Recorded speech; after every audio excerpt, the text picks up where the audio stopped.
रामायण की शुरुआत में हम एक अद्भुत कथा के साक्षी बनते हैं, जो न केवल धार्मिक बल्कि सांस्कृतिक दृष्टि से भी महत्वपूर्ण है। यह कहानी हमें भगवान राम के जन्म से पहले की घटनाओं से परिचित कराती है। महर्षि वाल्मीकि, जिन्हें हम इस महाकाव्य के रचयिता के रूप में जानते हैं, ने एक बार नारद मुनि से संवाद किया। नारद मुनि ने उन्हें बताया कि इस धरती पर एक महान आत्मा का अवतार होने वाला है, जो धर्म की स्थापना करेगा। यह सुनकर वाल्मीकि जी ने सोचा कि क्या ऐसा संभव है? क्या कोई ऐसा व्यक्ति आएगा जो मानवता के लिए एक आदर्श बनेगा? इसी बीच राजा दशरथ, अयोध्या के महान राजा, अपने जीवन में एक गहरी उदासी का अनुभव कर रहे थे।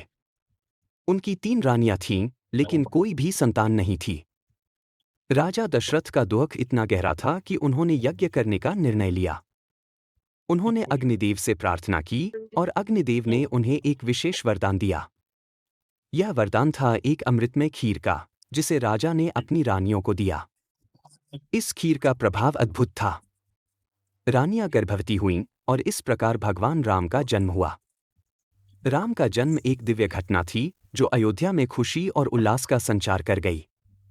सभी नगरवासी इस अद्भुत क्षण का स्वागत करने के लिए उत्सुक थे। भगवान राम का जन्म केवल एक बच्चे का जन्म नहीं था, बल्कि यह एक युग का आरंभ था।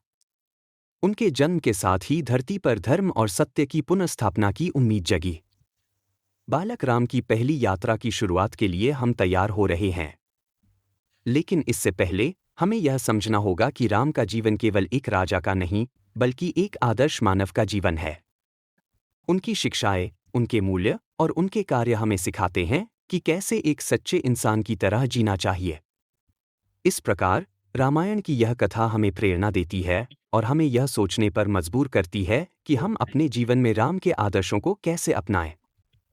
राम का जीवन एक मार्गदर्शक की तरह है, जो हमें सिखाता है कि कठिनाइयों का सामना कैसे करना है और सच्चाई के मार्ग पर कैसे चलना है। इस महाकाव्य की गहराई में जाकर हम न केवल राम के जीवन को समझते हैं, बल्कि अपने जीवन में भी उन मूल्यों को लागू करने की प्रेरणा पाते हैं। रामायण की यह कथा हमें याद दिलाती है कि सच्चाई और धर्म हमेशा विजयी होते हैं।